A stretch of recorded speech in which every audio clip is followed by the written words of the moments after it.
Councillor Perry. Thanks, Chair. This may not be for tag, it may be just for parking enforcement, but I've had a couple of reports of cars being clamped for parking two wheels on the path. As we've discussed on numerous occasions, given the size of the roads in the capital area, it's not possible to park on the road without full four wheels of the road, without blocking the roads. So if that could be raised with the relevant bodies, please. The tag report there, I just, out of curiosity, I see there was a paint display rescinded on Ellesmere. I'm just wondering what the background is to that. It seems to relate just to a single address. There's a report on yellow lines on the Neffin Road, one side of the Neffin Road, and it says that it was requested by a member of the public.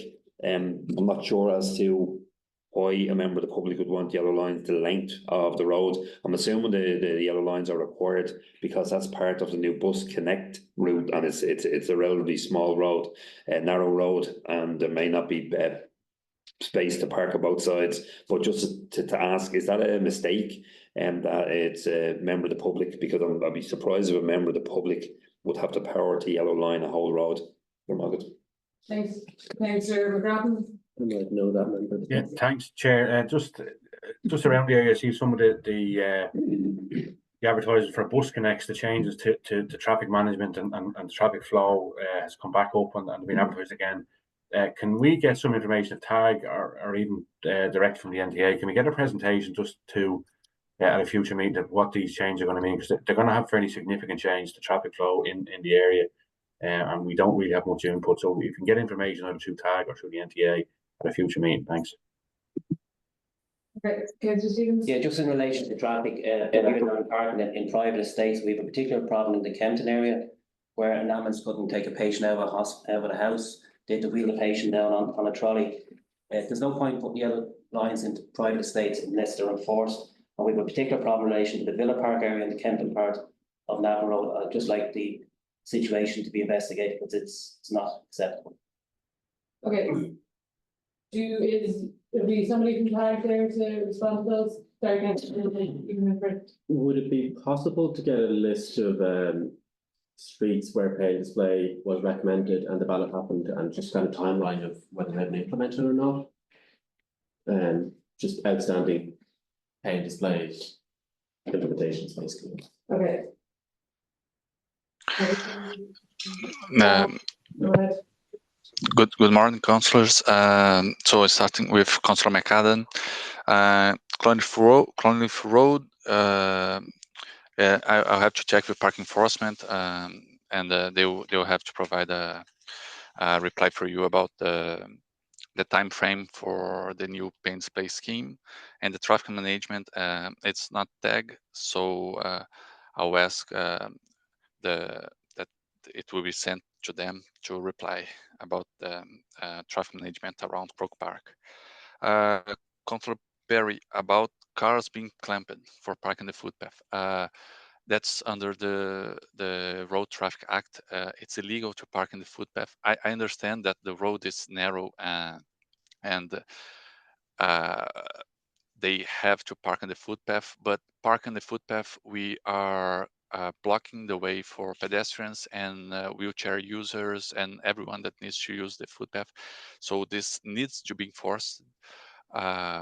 If the road is not wide enough for parking, they should park in another place. About the double lines on Neffin Road, this was requested by Dublin Bus for the new bus connects, but I don't know why it's written member of the public there. Maybe was just a mistake on the system, because this list is generated automatically, but this was requested by the bus team.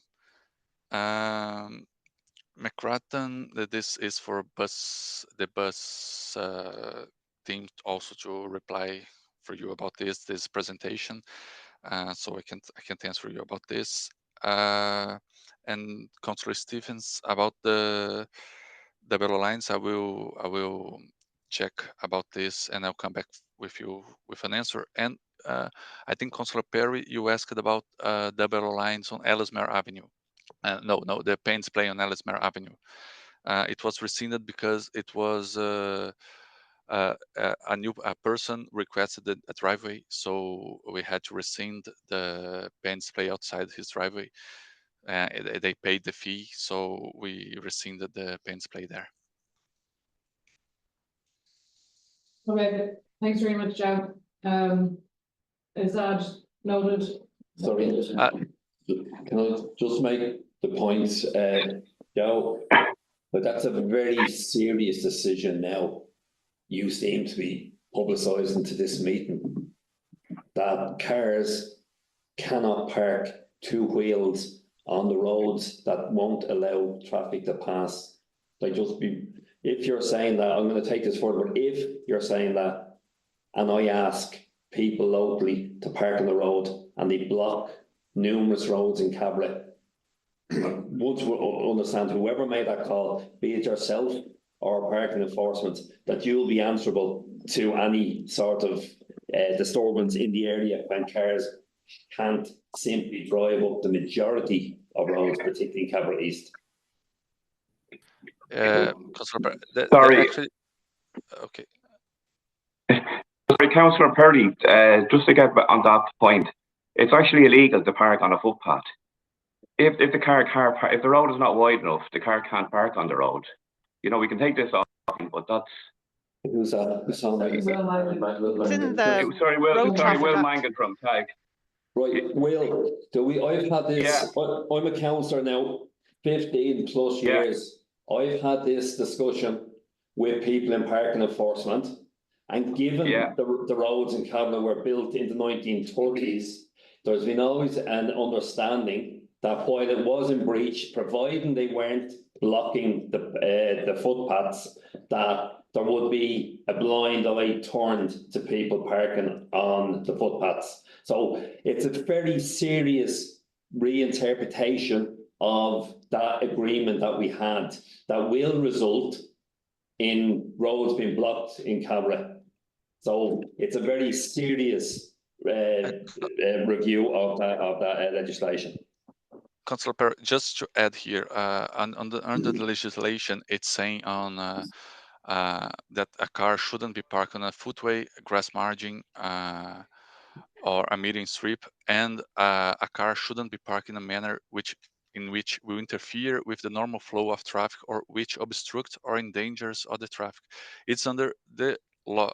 We're not like just making this, and park enforcement, they enforce under the law, and if we are meant to do something different of what's written in the law, then the law should be changed, and not we try to do something that goes beyond the law to allow people to do illegal things. And but assuming the law hasn't changed in the last 15 years. Can I just mention as well, because we did have the workshop with the parking enforcement team, and there is a contract that's up for renewal at some point soon, and I think a lot of this stuff will be up for discussion within some of those forums as well. So I would just suggest that maybe there's, like, I feel we're not going to resolve it here exactly how that's to be interpreted between the gap between practice and law, but maybe there's another forum that we can take it up, and I would suggest. Okay. Councillor McAdam, I did this in relation to this, or is it? No, I was just following up to make sure that the management would follow up with traffic and planning regarding the traffic management arrangements and the review of same for concerts in Croke Park ahead of 2025. Yeah. Okay, I think that's something that, like, I think there's a range of issues for Croke Park, so maybe traffic management and concert management to take up with them. Okay, is that agreed? Great. With item 14 with reference to sport in the central area, is that agreed? Great. Thanks, It's great to see so many programs being rolled out with the football for all